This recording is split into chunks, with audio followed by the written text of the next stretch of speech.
What's up, summoners from around the globe? My name is Parv, and I'm here to guide you through some beastly plays submitted from people just like you. So sit back, relax, and enjoy the best of what your fellow summoners have to offer in this episode of our League of Legends Top 5 Plays.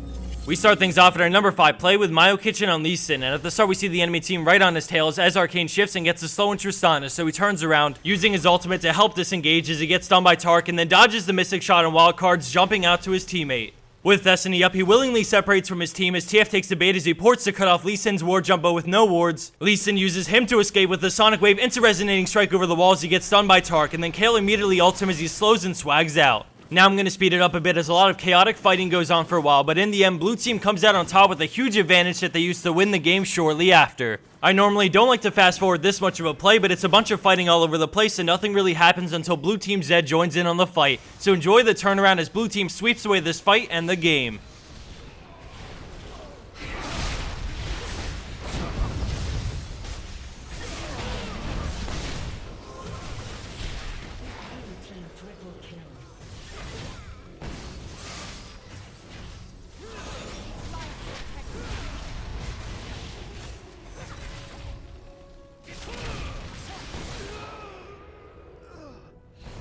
Coming in at our number 4 spot, we have UchibyGucci on Diana with a great turnaround play under the tower. Looking strong, and after picking up the double kill, the enemy team continues on the rampage and tries to kill Nami, but she flashes out to the tower. The enemy team dives him as Fizz connects his ult with Diana, but she Zhonya's the damage, and then she turns the fight around with a great Q into her ult on Sona, and then again for the kill. She then walks up and uses her passive to end Caitlyn, and after a final Q and tower shot, she picks up the unimaginable triple kill under the tower. After looking death right in the eyes, she somehow turns it around from this situation where most people would have gotten up and walked out of the room into a triple kill.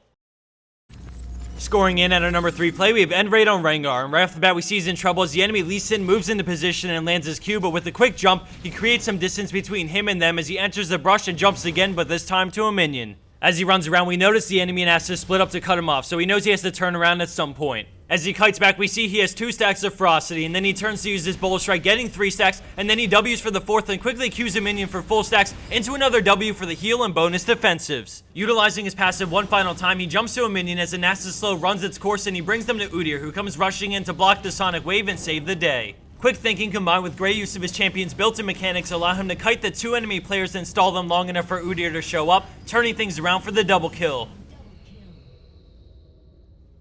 Coming in at second place, we have worrdragon playing an amazing Thresh. At the beginning, we see him wind up death sentence, landing in on Shaco as he reels him in, trying to buy time for Graves to come help. He flays Shaco to slow him down, but the Jack in the Box lets him slip away as we see more enemy players start to come in from all sides. He quickly flashes over and W's Graves, allowing him to escape, but Zed falls with a flash and then ults him, and despite an amazing play, Graves goes down to Shaco's clone.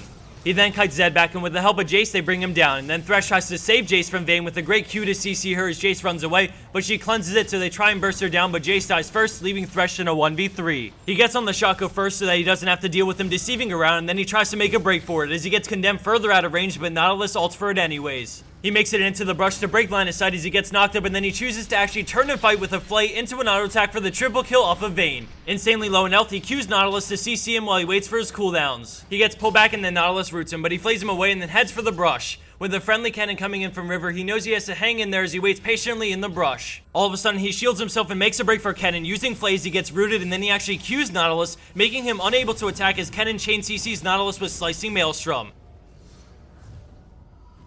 And for our number 1 pro play for this week, we have Chope Zenox playing on Orianna. At the start, we see her team is getting crushed in this team fight as she shields Udyr to see his escape through, and then she sends her ball back in for damage. The enemy team turns to her, but she quickly flashes out of the silence as Jarvan tries to finish her off, but she escapes. Left in a 4v1, she sends her ball back in to kill Vayne and then pulls it back in for the shield. She then shoots it back out into distance for the double kill off of Jarvan. Knowing there are 2 enemy players still alive, she picks up her ball and then all of a sudden Nidalee launches out a spear, but she shields the damage. With Malzahar coming around from the back, she goes for the kill on Nidalee, but then she has Zhonya's Call of the Void, which leaves her open to be killed. Somehow she gets the shield off and then brings her ball back into another shield to absorb the entire Malefic Visions, all while speeding herself up and slowing down Nidalee. With vision on her from the trap, Nidalee goes for it, but she dodges a final spear and then keeps running as she uses the advantage from the ward to see Malzahar and get the final QW combo, grabbing the astonishing triple kill.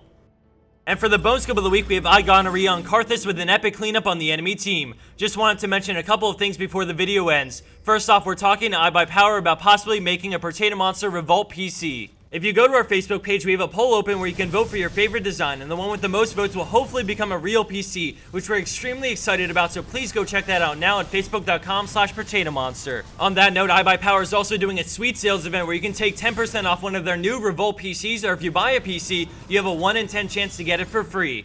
You can check out this sweet deal via a link in the description box down below. If you're looking for a new computer, either way, this deal is amazing. Thanks everyone for watching. I hope you enjoyed week 140, and I'll see you back here soon for the next episode of our League of Legends Top 5 Plays.